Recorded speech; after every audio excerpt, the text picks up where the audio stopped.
noite a todos, muito bem-vindos. É uma alegria sempre as nossas reuniões. Muito obrigado pela presença e em nome de Jesus nós estamos aqui. Que Deus nos abençoe e nós vamos começar a nossa reunião. Sempre lembramos que nós podemos pedir para aqueles que nós conhecemos e que nós podemos ajudar com o nosso pensamento. Muitos nesse momento estão precisando. Então vem no nosso pensamento e nós endereçamos uma oração, um pedido mental para cada um deles. Todos somos trabalhadores de Jesus. Vamos começar. Bem, então, dando continuidade ao estudo do Livro dos Espíritos, o assunto de hoje, natureza das penas e gozos futuros. A visão dos espíritos que sofrem não é para os bons uma causa de aflição em que se torna a sua felicidade se é perturbada. Não é uma aflição, posto que sabem que o mal terá um fim. Eles ajudam os outros a progredirem e lhes estendem a mão. Essa é sua ocupação e um prazer quando tem êxito.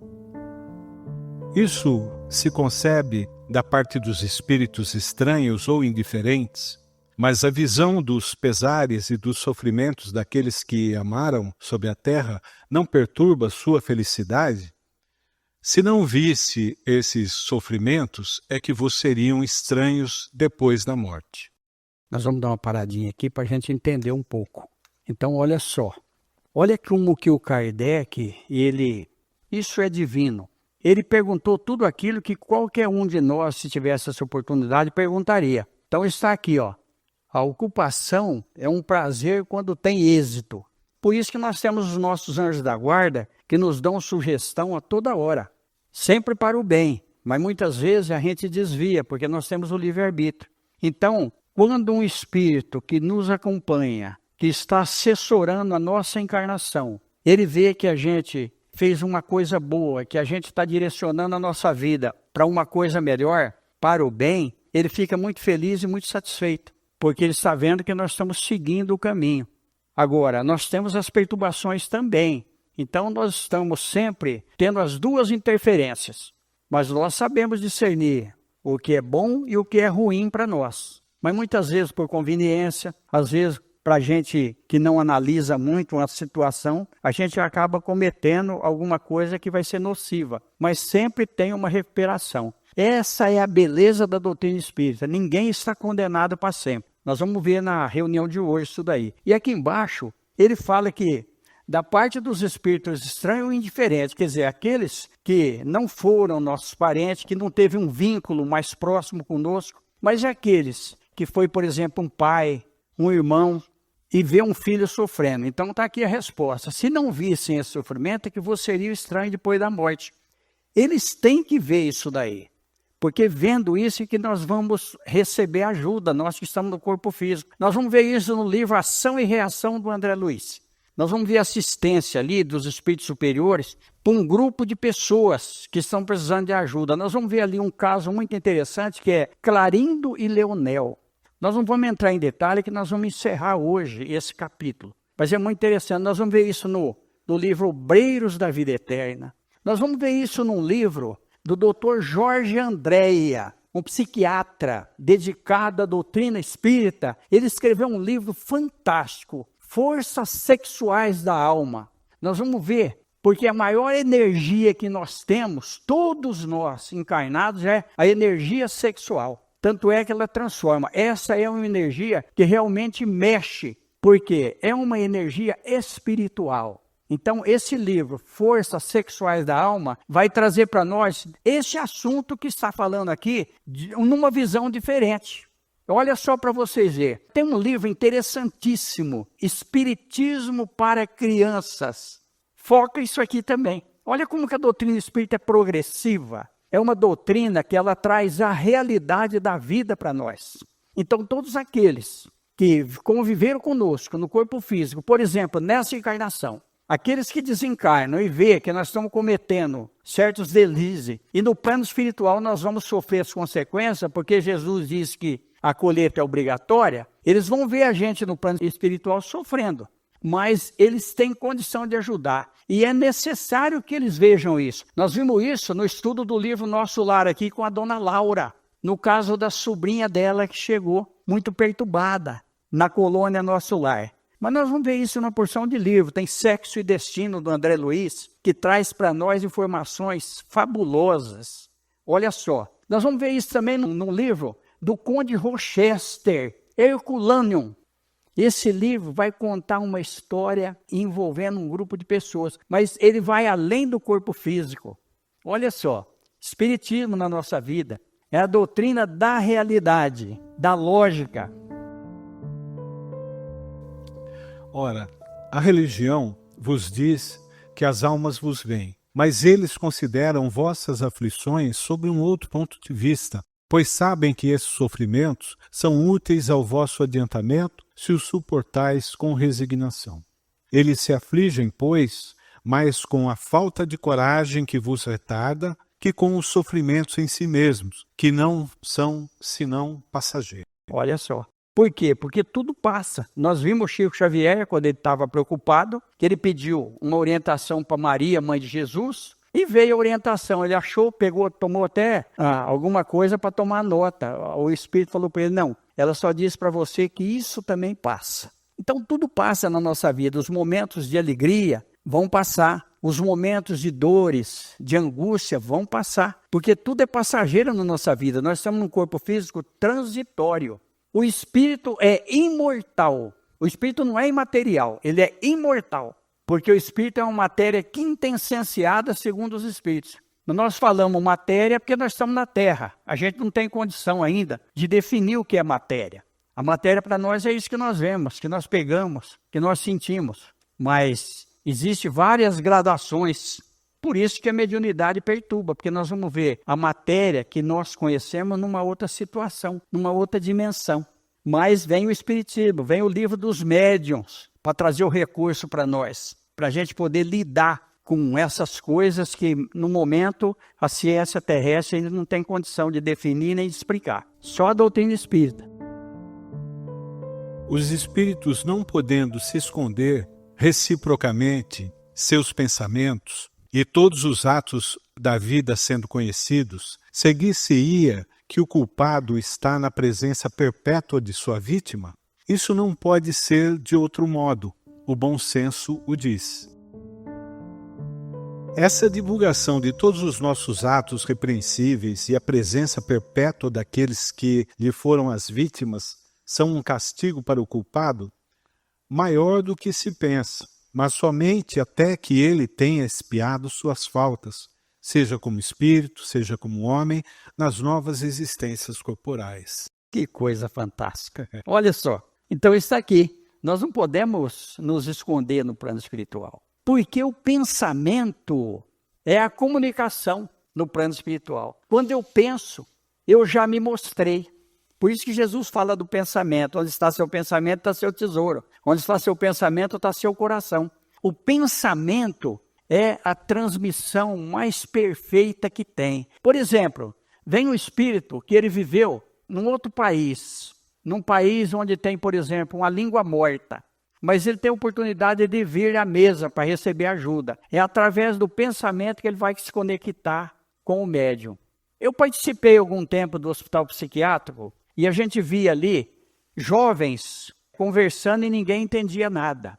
São espíritos que estão incorporando no médium e transmitindo numa linguagem que a gente não consegue entender. Só a reencarnação para explicar isso aí. Não tem outra explicação. E aí vem a máxima, né, de Jesus: reconcilia-te quanto ainda estás no caminho, porque depois você vai ter que ficar convivendo com ele, né? Vai. A lembrança das faltas que a alma pôde cometer quando era imperfeita não perturba sua felicidade, mesmo depois que ela está depurada, não porque resgatou suas faltas e saiu vitoriosa das provas às quais se submeteu com esse fim. Dá só uma paradinha, Eduardo. Olha que coisa interessante, isso aqui acontece com a gente. Muitas vezes a gente tem uma dificuldade muito grande, até em termos materiais. Quando a gente supera, a gente tem aquele alívio. E muitas vezes está no livro dos Espíritos, o pior rico é aquele que foi pobre. Ele esquece que ele foi pobre. E ele, às vezes, ele fica avarento, ele não faz caridade. Ele fala, não, eu fui pobre. Ele esquece que alguém ajudou ele. Ele fala, ninguém me ajudou, eu também não vou ajudar ninguém. Está dentro disso aqui, ó. Mas o espírito, no plano espiritual, ele sabe que resgatou as suas faltas, saiu vitorioso, né? É com esse fim que realmente a gente está aqui na Terra, para que a gente possa superar todas as interferências que vêm à nossa vida. As provas que restam a suportar para arrematar sua purificação não são, para a alma, uma apreensão penosa que perturba sua felicidade? Para a alma que está ainda enlameada, sim. É por isso que ela não pôde gozar de uma felicidade perfeita, senão quando esteja purificada. Mas para aquela que já se elevou, o pensamento das provas que lhe restam a suportar nada tem de penoso. Sim, porque o conhecimento é importante, mas o saber é mais ainda. Quando nós sabemos, nós superamos. Então aqui ele sabe que tudo que vier, ele tem condição de administrar. Então, porque ele sabe. Quando nós sabemos, até dentro de uma profissão, quando nós conhecemos um mecanismo e nós sabemos manipular esse mecanismo, nós não temos medo. O medo é aquilo que a gente não conhece, é aquilo que a gente não sabe. A partir do momento que nós sabemos, deixa de existir. O laço simpático que une os espíritos da mesma ordem é para eles uma fonte de felicidade. A união dos espíritos que se simpatizam para o bem é, para eles, uma das maiores alegrias, porque não temem ver essa união perturbada pelo egoísmo. Eles formam, no mundo inteiramente espiritual, famílias com o mesmo sentimento, e é nisso que consiste a felicidade espiritual. Como no teu mundo, agrupai-vos em categorias e sentis um certo prazer quando vos reunis. A afeição pura e sincera que experimentam e da qual eles são o objeto é uma fonte de felicidade, porque lá não há falsos amigos nem hipócritas. Olha que coisa. Por que que não há? Porque não tem o corpo físico para esconder o espírito, para esconder o pensamento do espírito. Quantas pessoas que nos cumprimentam desejando o bem da boca para fora, mas o pensamento é negativo em relação a nós. Aí entra a nossa sensibilidade. Muitas vezes nós sentimos repulsa. Um abraço mal intencionado nós sentimos. A partir do momento que nós vamos desenvolvendo a nossa sensibilidade, nós vamos sentindo tudo isso daí. Então é um prazer muito grande quando a gente se reúne com amigos que têm o mesmo pensamento, que têm o mesmo sentimento, que exerce realmente uma sinceridade conosco, está dentro disso aqui. Então os espíritos que já superaram tudo isso daí, eles se reúnem realmente. Então, no mundo espiritual superior, não existe sexo em termos de órgãos, mas nos mundos inferiores existe e em redor da Terra existe. Aí no livro dos Espíritos tem uma pergunta muito interessante. Os espíritos têm sexo? Não como supões, não como entendeis. Mas a gente vê nos livros do André Luiz, principalmente na série do André Luiz, a vida no plano espiritual, homens e mulheres. Por quê? Porque o sexo ainda predomina. Então ainda precisa. Mas a gente sente isso na Terra já. Quando a gente realmente ama uma pessoa, de espírito para espírito, muitas vezes a gente não pensa muito no sexo. Então, olha para vocês verem, aquele sentimento de sexo, porque era um amor puro, é o amor de irmão para irmão, é o amor de pai para filho, é um amor diferente, por isso que sempre existe ex-marido, ex-mulher, ex-sogra, ex-nora, ex-genro, ex-sogro, mas não existe ex-filho, é o amor espiritual. Olha, isso é divino. Há para o estado futuro do espírito uma diferença entre aquele que em vida teme a morte e aquele que a vê com indiferença e mesmo com alegria? A diferença pode ser muito grande. Entretanto, frequentemente, ela se apaga diante das causas que dão esse temor ou esse desejo. Quer a tema, quer a deseje, pode ser está movido por sentimentos muito diversos e são esses sentimentos que influem sobre o estado do espírito. É evidente, por exemplo, que naquele que deseja a morte unicamente, porque vê nela o termo de suas tribulações, e é uma espécie de murmuração contra a providência e contra as provas que deve suportar. Olha só a diferença que está aqui. O espírito que não deve, aquele que está com a consciência tranquila, como Gandhi dizia isso. O espírito, ele só é tranquilo quando ele olhar para trás e ele não vê nenhuma mácula na vida dele. Mas como nós estamos em progresso, a gente sempre tem uma coisa que a gente cometeu que não foi legal. Mas nós estamos em aprendizado, é diferente. Mas aqui está, ó, aquele que não teme a morte porque ele está com a consciência tranquila é uma coisa. Agora, aquele que quer morrer porque ele acha que do outro lado ele não vai ter problema, aí é uma situação bem diferente, porque os problemas vão aumentar cada vez mais. Nós já comentamos aqui sobre Memórias de um Suicida e sobre outros livros, né? Sobre suicídio, nos livros do Chico Xavier, muitas histórias. Nós vemos no livro Entre a Terra e o Céu o que acontece com a pessoa, que às vezes ele quer escapar da vida para escapar dos problemas, mas aí, além de um problema, ele acaba adquirindo outros. Então, está dentro disso aqui. É necessário fazer profissão de fé espírita e de crer nas manifestações para assegurar nossa sorte na vida futura? Se fosse assim, seguir-se-ia que todos aqueles que não creem ou que não tiveram os mesmos esclarecimentos são deserdados, o que seria absurdo. É o bem que assegura a sorte futura. Ora, o bem é sempre o bem, qualquer que seja o caminho que a ele conduz. Olha só. Que coisa, né? É necessário fazer a profissão de fé espírita e de crer nas manifestações? Não, né? Não é necessário, não é necessário. O que manda é o que está aqui dentro. Por isso que religião é rótulo, é rótulo. A doutrina espírita é ciência profunda, que a ciência da Terra está longe de alcançar. É filosofia, porque vai dar um direcionamento na nossa vida. A gente sempre comenta isso daí. E se torna religião, porque Deus é o eixo. É a causa primeira de todas as coisas, da nossa vida. E aqui, quando na 165, ele pergunta o seguinte: se a doutrina espírita pode exercer uma influência sobre a perturbação do espírito no plano espiritual, depois que ele desencarnou. E aí diz que ela exerce uma influência muito grande. Por quê? O que nós estamos aprendendo na doutrina espírita? Que o espírito é imortal, que a vida vai continuar. Então, do outro lado, nós já sabemos, pelo menos, que nós desencarnamos, que já é uma vantagem, porque muitos acham que estão vivos ainda. Aquele que é marido, que deixou a mulher aqui, ele fica perturbando a vida dela, porque ele acha que está vivo, ele é dono dela. E vice-versa. Aquele que tem muita propriedade, acha que ainda tem a propriedade. Então, olha só. E na outra, na 799, como a doutrina espírita pode ajudar o progresso da humanidade? Olha só. Destruindo o materialismo, que é a causa do maior egoísmo entre a humanidade da Terra.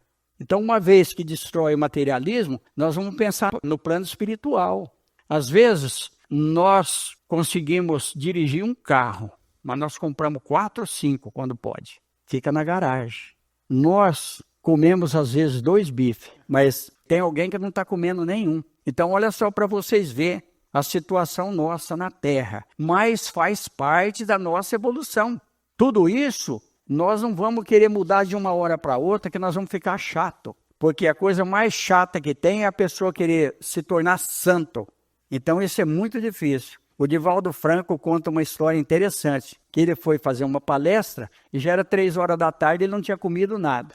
E aí veio um sanduichinho, um patezinho, esses pãozinhos de forma. A hora que ele pegou na mão que ele foi comer, a mulher falou: você come isso? Isso é carne. Espírita não pode comer carne. Ele olhou, ele falou: mas não tinha nem carne dentro. É como aqueles casamentos de antigamente que ponhava carne moída no meio do pão. Era só molho de tomate. A carne mesmo não tinha quase nada, né? A carne passa correndo e o cara bate o pão. Ele falou: porque está estragado? Ela falou: não. Ele falou: então eu vou comer. Mas é carne, é bicho. Ele falou: mas já está morto. Se eu não comer, vai estragar, então eu vou comer. Então, quer dizer, é aquilo que muitas vezes Jesus fala: nós coamos um mosquito, engolimos um camelo. Aí vamos Jesus de novo. O que contamina o homem não é o que entra, é o que sai da boca. Dentro disso aqui, para nós, né? A crença no Espiritismo ajuda a melhorar-se, fixando as ideias sobre certos pontos do futuro. Ela apressa o adiantamento dos indivíduos e das massas, porque permite conhecer o que seremos um dia. É um ponto de apoio, uma luz que nos guia. O Espiritismo ensina a suportar as provas com paciência e resignação. Ele desvia os atos que podem retardar a felicidade futura e é assim que contribui para essa felicidade, mas não diz que sem isso não se pode alcançá-la. Matou a charada, entendeu? Então, o Espiritismo não diz que a pessoa não foi espírita, que muitas vezes a pessoa fala, o que manda é aqui dentro, é o coração. Por isso nós estamos juntos. Eu agradeço vocês pela oportunidade, que Deus nos abençoe. Vamos agradecer pela nossa lucidez, por estarmos aqui. Que Deus nos abençoe. Assunto da próxima semana, penas temporais.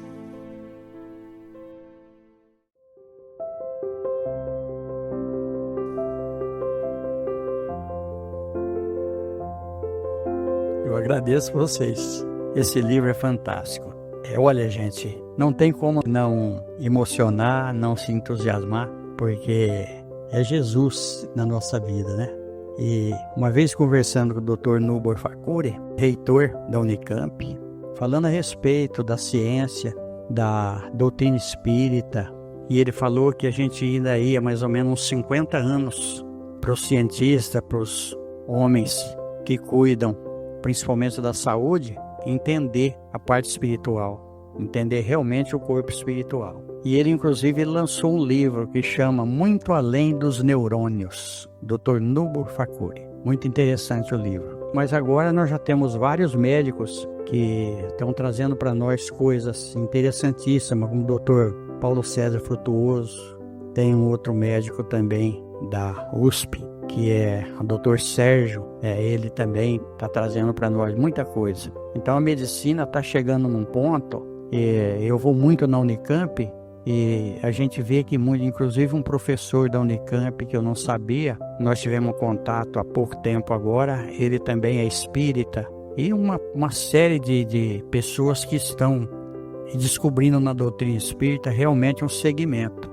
E aí eu lembro de um livro interessantíssimo, muito interessante, que foi escrito em vida ainda, chama Novos Rumos para a Medicina. Olha, esse livro ele é fantástico. Esse espírito, inclusive, ele se comunica muito por intermédio do Carlos Bacelli. E ele vem trazendo esse livro, ele, quando era encarnado ainda, ele publicou esse livro. E olha que esse livro é antigo, então só para a gente entender. Aí tem outros livros importantes, de muitos anos atrás, Além da Morte, e outros clássicos. Tem um livro do Dr. César Lombroso, que ele tinha a teoria do criminoso nato. Ele achou que a pessoa nascia criminosa. E ele era um sábio na Itália, era um homem da alta sociedade, se dizia ateu. E quando ele começou a ler o livro dos Espíritos, ele se declarou espírita.